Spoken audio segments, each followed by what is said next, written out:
This is my unboxing of the Seventh Continent by Serious Pulp Games, a or I guess you can play it solo through 4-player game, which is kind of a very unique card game. So let's take a look, see what's inside.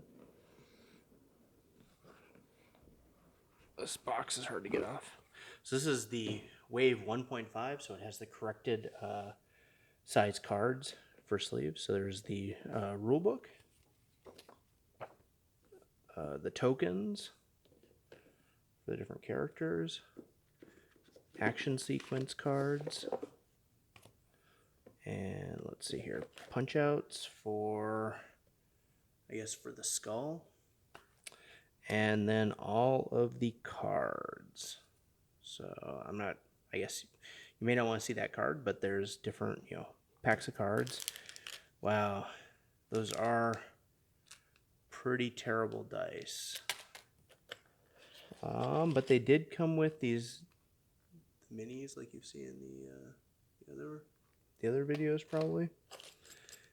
Standees for stuff, and I guess there's plenty of room in this box for. Oh, let's see what's under here.